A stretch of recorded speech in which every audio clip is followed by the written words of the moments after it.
name is Jordan Crave. I dairy farm here in Waterloo, Wisconsin with my family on Crave Brothers Farm.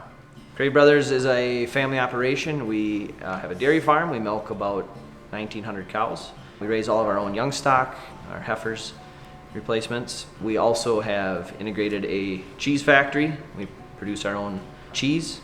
And then also we have a green energy component where we produce renewable gas and dried fiber for bedding for our livestock.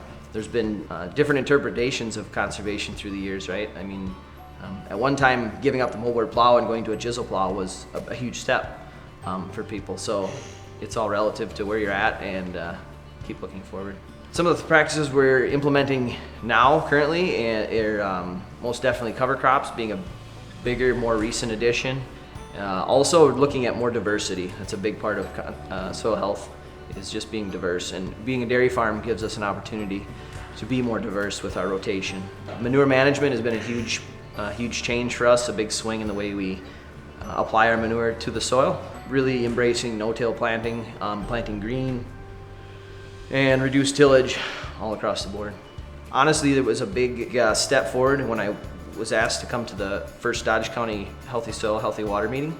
Kind of something just clicked, and it occurred to me that there's ways that we can do this to be more sustainable, both environmentally and economically for our business. So we started bringing on a lot of cover crops at that time. One of the things that makes us unique here is that we integrate the dairy farm with cheese production and also the green energy component being a manure digester. So we're kind of combining those three businesses to add value. My dad, my uncles have always been a little bit on the front edge of adapting new practices and being willing to try things. So this was one of the first curtain-sided freestall barns in the state of Wisconsin, the first milking parlor with a subway system underneath for plumbing and piping and things like that. So always kind of being willing to try something different. I think if we purely look at yield just to determine if it did something right or wrong, I think that can not always be the right approach to take. So I guess some of the things we've tried was, for example, planting corn and green into a standing rye crop. Just pulling right in, planting our corn crop, terminating the rye shortly thereafter, and just evaluating how that process played out. I think what I looked at, my expectation was if I can maintain yield, not even get a yield bump, but maintain yield or even take a slight yield hit, to me that would be a huge win because of all the benefits we're gaining in terms of soil health through that process and that practice. And then also being cognizant of the fact that by planting green, I've saved 1 or 2 tillage passes, fuel, labor, time. In this part of the county, we have stones. Rock picking is a real cost to us.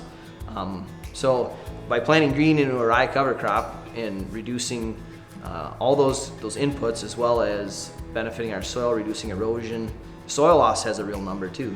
Soil's worth X dollars a ton or a yard. So if we can reduce that by 1 or 2 tons per acre per year, that's real money too. And if it doesn't go right, ask why and ask other people why.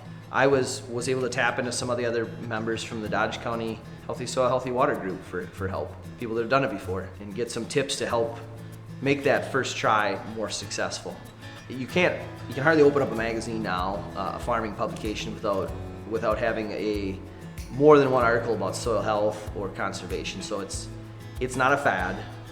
It's a real thing, and there are a ton of resources out there. And locally, being other farmers that are doing it on the same types of soils that other people are, same types of climate that other farmers are dealing with. So it isn't pie in the sky information from 2,000 miles away from here to where we can make an excuse and say, wow, they have a lot more heat units than we do. Oh, they get more rain or less rain, or they don't have livestock or whatever. You can find people that are literally in the same pair of shoes that you are and use their experiences to your advantage.